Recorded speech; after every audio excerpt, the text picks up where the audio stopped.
देश के अन्य लीडर लोग क्या कर रहे हैं, क्या कह रहे हैं, क्या उनका विचार है, वो समय आने पर पता चलेगा। वो समय आने पर आज कुछ कह रहे हैं, कोई कुछ कह रहा है, कल कुछ कह रहा है।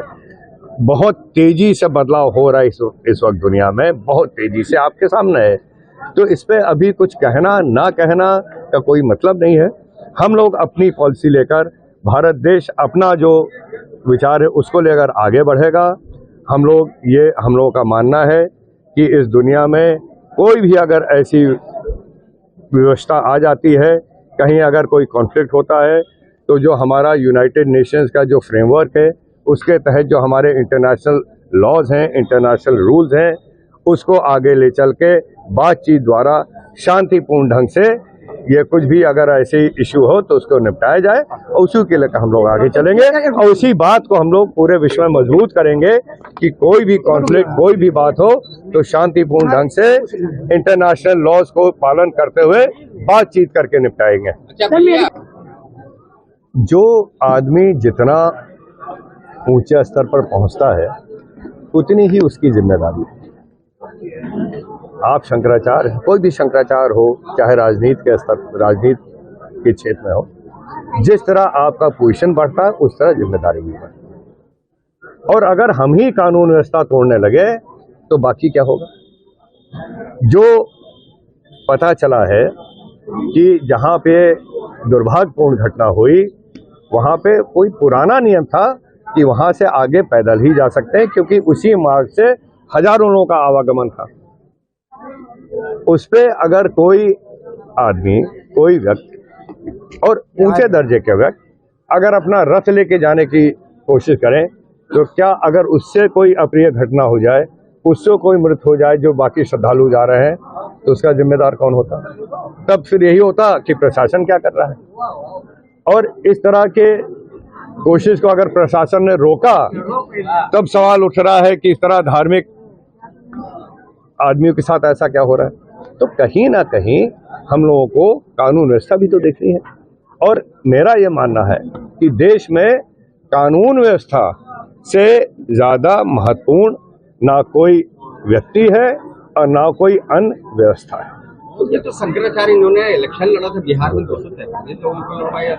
अब कैसे ये शंकराचार्य, जिसपे सुप्रीम कोर्ट ने भी शंकराचार्य कहने पे तब तक स्टे लगाया? देखिए, मैं कोई व्यक्तिगत टिप्पणी मैं किसी पे नहीं करना चाहता हूँ, लेकिन मैंने वही कह दिया कि जो एक जिम्मेदारी के साथ आपको अगर रहना है, तो अगर एक पद है, इतना ऊंचा पद है, तो उसी साथ आपको जिम्मेदारी भी निभानी है और आपको ये संदेश भी देना है कि देखिए इस तरह से देश में काम होता है।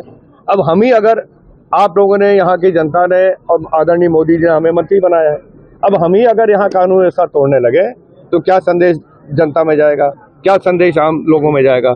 हमें तो और बढ़ चढ़ के कानून व्यवस्था मजबूत करने में हिस्सा लेना चाहिए। जो हमारा प्रशासन है, प्रशासनिक व्यवस्था में साथ देना चाहिए, हमारा तो कर्तव्य है।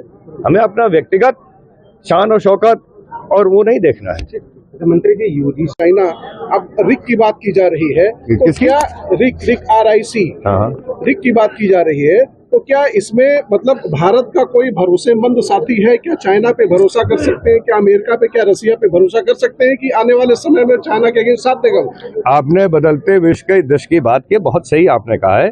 पहले जो दो बड़े बड़े जिसको हम लोग देश कहते थे या ताकतें थी, अब वो जिसको बाइपोलर कहा जाता था, अब वो मल्टीपोलर बात हो रही, यानी कि तमाम अन्य देशों से अपने अपने ढंग के रिश्ते बनाए जाएं, एक रीजनल कोऑपरेशन रहे, यानी कि एक दुनिया के एक भाग में जितने भी देशों आपस में अपना अपना कोऑपरेट करें, अपना अपना ये चाहे अर्थव्यवस्था हो, आर्थिक आपसी ये ट्रेड की बात हो, आयात निर्यात की बात हो, अपने अपने पैमाने पर तय करके अपनी अपनी मजबूती को लेकर आगे बढ़े, इसकी बात हो रही है। और इसके चलते हुए देखा जाए, अगर किसी भी देश पे सबसे पूर्ण तरह से अगर बाकी दुनिया विश्वास करती है, वो भारत है। क्यों? क्योंकि भारत देश ने कभी भी किसी अन्य देश पर कब्जा नहीं करने की कोशिश की, हमला नहीं किया, कभी किसी आतंकी घटनाओं में नहीं शामिल रहे।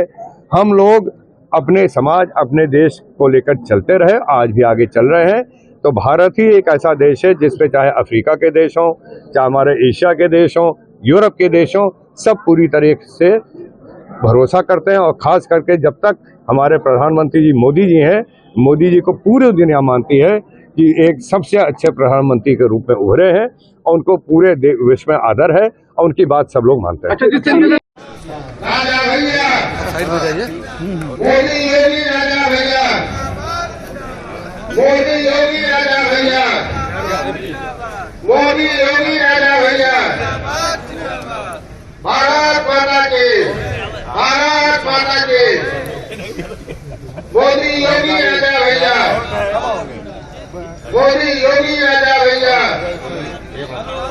भारत मोदी योगी राजा भैया, जिंदाबाद, भारतीय जनता पार्टी जिंदाबाद।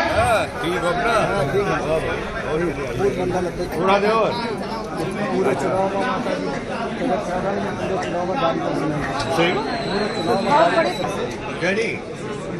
देखो उज्जैनी में बहुत सपोर्ट अभियान के बीच में अपने मुख्य से गोंडा के लोकप्रिय सांसद नंद किशोर नंदू की आप भी मंच पर आ जाइए, नीरज जी मंच पे आ जाइए।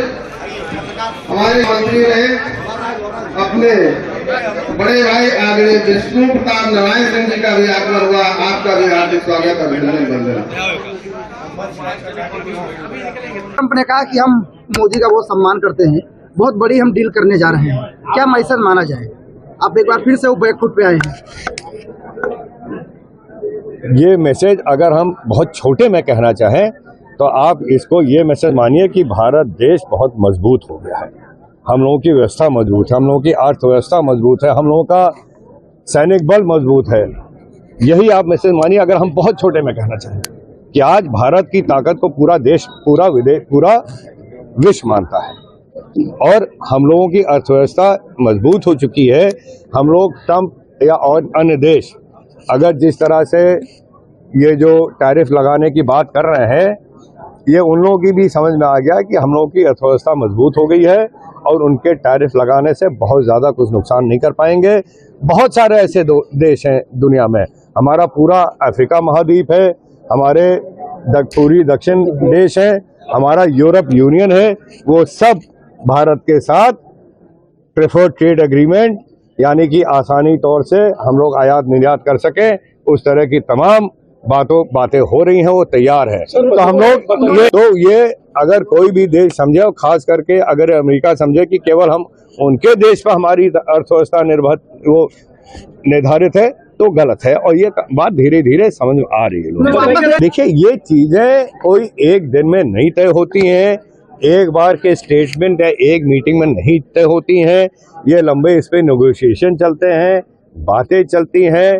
एक देश उसमें बहुत सारे पहलू होते हैं, और जो हमारे सब देश के जो अर्थव्यवस्था को लेकर जो बातें होती हैं, वो एक एक चीज पर सूक्ष्मता से देखते हुए तब तय की जाती है। तो इसमें अब वो चलेगी और ये ठीक रहे।